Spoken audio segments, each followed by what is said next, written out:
ಭಾಗವತದ ಬೆಳವಣಿಗೆ ಒಟ್ಟು 6 ಹಂತಗಳಲ್ಲಿ ನಡೆಯಿತು. ಮೊದಲನೇ ಹಂತದಲ್ಲಿ ಕೃಷ್ಣಾವತಾರ ಮತ್ತು ರಾಮಾವತಾರಗಳಲ್ಲಿ ಜನರು ರಾಮನನ್ನು, ಕೃಷ್ಣನನ್ನು ದೇವರೆಂದು ಪೂಜಿಸಿದರೆ ವಿನಃ ಕೃಷ್ಣತ್ವ ಅಥವಾ ರಾಮತ್ವ ಅಂದರೆ ಕೃಷ್ಣ ಮತ್ತು ರಾಮರು ಸಮಾಜಕ್ಕೆ ಕೊಟ್ಟ ಸಿದ್ಧಾಂತ ಯಾರಿಗೂ ಸರಿಯಾಗಿ ತಿಳಿಯಲಿಲ್ಲ. ಪರಬ್ರಹ್ಮತತ್ವ, ಪರಭಕ್ತಿ, ಪರಜ್ಞಾನ ಇವುಗಳನ್ನು ಮಾನವರು ಅರಿಯಲಾಗಲಿಲ್ಲ. ಎರಡನೇ ಹಂತದಲ್ಲಿ ಪರಮಾತ್ಮನು ಬ್ರಹ್ಮನ ಮೂಲಕ ಋಗ್ವೇದ, ಯಜುರ್ವೇದ, ಸಾಮವೇದ ಮತ್ತು ಅಥರ್ವಣ ವೇದ ಎಂಬ 4 ವೇದಗಳನ್ನು ಸಮಾಜಕ್ಕೆ ಕರುಣಿಸಿದನು. ಆದರೆ ಅದು ವೇದ ಸಂರಕ್ಷಕರಿಗೆ ಮಾತ್ರ ವೇದಗಳ ಜ್ಞಾನವನ್ನು ತಿಳಿಯಲು ಸಾಧ್ಯವಾಯಿತು. ಕರ್ಮ ಮತ್ತು ಜ್ಞಾನ ಅನುಷ್ಠಾನ ಮಾತ್ರ ಸಾಮಾನ್ಯರಿಗೆ ತಲುಪಿತೆ ವಿನಃ ಪರಬ್ರಹ್ಮತ್ವ ಅರಿಯಲಾಗಲಿಲ್ಲ. ವೇದಗಳ ಜ್ಞಾನ ಮಲ್ಲಿಗೆ ಹೂವಿನಂತೆ ಪಸರಿಸಲಿಲ್ಲ. ಮೂರನೇ ಹಂತದಲ್ಲಿ ಪರಮಾತ್ಮನು 4 ವೇದಗಳನ್ನು 10 ಉಪನಿಷತ್ತುಗಳಾಗಿ ವಿಂಗಡಿಸಿ ಧರ್ಮ ಮತ್ತು ಅಧರ್ಮಗಳ ಬಗ್ಗೆ ಅರಿವು, ಹುಟ್ಟಿನ ಮುಂಚೆ ಹಾಗೂ ಸಾವಿನ ನಂತರ ಜೀವಿಗಳ ಯಾನ ತಿಳಿಸಿದನು. ಅಂದರೆ ಜೀವಿಗಳ ಆಗುಹೋಗುಗಳ ಬಗ್ಗೆ ಜ್ಞಾನದ ಅರಿವು ಮಾನವನಿಗೆ ಸಿಕ್ಕಿತೇ ವಿನಃ ಪರಮಾತ್ಮನ ಅಂತರ್ಯಾಮಿತ್ವ, ಪರಬ್ರಹ್ಮ ಸ್ವರೂಪದ ಬಗ್ಗೆ ನಿಖರವಾದ ಜ್ಞಾನ ಸಿಗಲಿಲ್ಲ.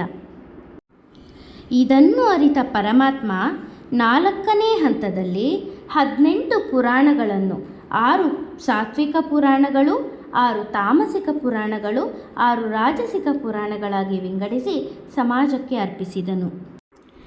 ಇದರಲ್ಲಿ ಮಾನವನಿಗೆ ಗುಣಾದಿ ವಿಷಯಗಳ ಅರಿವು ಮಾತ್ರ ಮೂಡಿತು. ಆದರೆ ಆತ್ಮಸ್ವರೂಪ, ಪರಬ್ರಹ್ಮ ಸ್ವರೂಪ, ಅಂತರ್ಯಾಮಿತ್ವ ಗೋಚರಿಸಲಿಲ್ಲ. 5ನೇ ಹಂತದಲ್ಲಿ ಪರಮಾತ್ಮ ವಾಲ್ಮೀಕಿ ಋಷಿಗಳ ಮೂಲಕ ರಾಮಾಯಣ ಮಹಾಕಾವ್ಯವನ್ನು, ವ್ಯಾಸ ಮುನಿಗಳ ಮೂಲಕ ಮಹಾಭಾರತ ಎಂಬ ಐತಿಹಾಸಿಕ ಕಾವ್ಯವನ್ನು ಕರುಣಿಸಿದನು. ರಾಮಾಯಣದಿಂದ ಮಾನವ ಧರ್ಮ, ಅಧರ್ಮ, ರಾಜನೀತಿ, ಪೌರಧರ್ಮವನ್ನು ಪಾಲಿಸಿದ ಶ್ರೀರಾಮನಿಂದ ಸ್ಥಾಪನೆಯಾದ ರಾಮರಾಜ್ಯದಲ್ಲಿ ಸಂತೃಪ್ತ ಜೀವನ ನಡೆಸಿದರು. ಪ್ರಜೆಗಳು ಸುಖ ಸಂತೋಷದಿಂದ ಇದ್ದರೂ ರಾಮನನ್ನು ಪರಮಾತ್ಮನೆಂದು ಪೂಜಿಸಿದರೆ ವಿನಃ ರಾಮತತ್ವ ಅರಿಯಲಿಲ್ಲ. ಮಹಾಭಾರತದ ಮುಖೇನ ತರ್ಕ, ರಾಜಕೀಯ, ತಂತ್ರ, ಕುತಂತ್ರ, ಕುಟಿಲತೆ, ಕಪಟತನ, ರಾಜ್ಯ ವಿಭಜನೆಯ ರೀತಿ ಇವುಗಳ ನಡೆ ಜನರಿಗೆ ಅರಿವಾಯಿತೇ ವಿನಃ ಪರಬ್ರಹ್ಮತ್ವ ತಿಳಿಯಲಿಲ್ಲ. ಹಾಗಾಗಿ ಶ್ರೀಕೃಷ್ಣ ಪರಮಾತ್ಮ ಅರ್ಜುನನಿಗೆ ಭಗವದ್ಗೀತೆ ಬೋಧನೆ ಮಾಡುವ ನೆಪದಲ್ಲಿ ಪ್ರಪಂಚಕ್ಕೆ 18 ಅಧ್ಯಾಯಗಳು 700 ಶ್ಲೋಕಗಳನ್ನು ಒಳಗೊಂಡ ವಿವಿಧ ಯೋಗಗಳನ್ನು ಅಂದರೆ ಸಾಂಖ್ಯಯೋಗ, ಕರ್ಮಯೋಗ, ಜ್ಞಾನಕರ್ಮ ಸನ್ಯಾಸ ಯೋಗ, ಆತ್ಮ ಸಂಯಮ ಯೋಗ, ಭಕ್ತಿಯೋಗ ಇತ್ಯಾದಿಗಳನ್ನು ಕೊಟ್ಟರೂ ಸಹ ಮಾನವ ಕುಲಕ್ಕೆ ಕೃಷ್ಣತ್ವ, ಪರಬ್ರಹ್ಮತ್ವ, ಜ್ಞಾನದ ಅರಿವು ಉಂಟಾಗಲಿಲ್ಲ.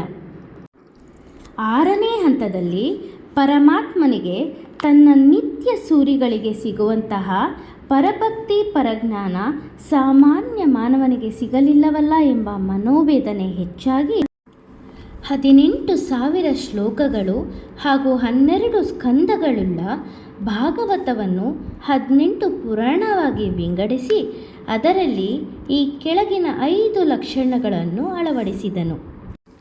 ಪುರಾಣದ 5 ಲಕ್ಷಣಗಳು ಹೀಗಿದೆ. ಸರ್ಗಶ್ಚ ಪ್ರತಿಸರ್ಗಶ್ಚ ವಂಶೋ ಮನ್ವಂತರಾಣಿ ಚ ವಂಶಾನುಚರಿತಂ ಚೇತಿ ಪುರಾಣಂ ಪಂಚಲಕ್ಷಣಂ. ಸರ್ಗಶ್ಚ ಅಂದರೆ ಸೃಷ್ಟಿಯ ನಿಯಮದ ವಿವರಣೆ. ಪ್ರತಿಸರ್ಗಶ್ಚ ಅಂದರೆ ಸೃಷ್ಟಿಯಿಂದ ಸಂಹಾರದವರೆಗೆ ಜೀವಿಗಳ ವಿವಿಧ ಹಂತದ ಸ್ವರೂಪಗಳು. ವಂಶೋ ಅಂದರೆ ವಿವಿಧ ವಂಶಗಳ ಪರಂಪರೆಯ ಜ್ಞಾನ. ಮನ್ವಂತರಾಣಿ ಚ ಅಂದರೆ ಬ್ರಹ್ಮನ ಆಯಸ್ಸಿನ ಬಗ್ಗೆ ವಿವರಣೆ. ವಂಶಾನುಚರಿತಂ ಚೇತಿ ಅಂದರೆ ವಂಶಗಳ ಚರಿತ್ರೆಗಳ ಅರಿವು ಹಾಗೂ ತತ್ಸಂಬಂಧಿತ ಉಪಕಥೆಗಳು ಹಾಗೂ ಸಾಕ್ಷಾತ್ಕಾರದ ಬಗ್ಗೆ ತಿಳಿಯುತ್ತೇವೆ. ಆದ್ದರಿಂದ ಭಾಗವತವು ಕಾಲಾತೀತವಾದುದು, ಶಾಶ್ವತವಾದುದು, ಪರಭಕ್ತಿ ಪರಜ್ಞಾನವನ್ನು ನಿರೂಪಿಸುವಂತಹುದು, ಎಲ್ಲ ಆತ್ಮಗಳಿಗೂ ಮೋಕ್ಷ ಸಾಧನಾ ಮಾರ್ಗದ ಅರಿವು ನೀಡುವಂತಹದ್ದಾಗಿದೆ.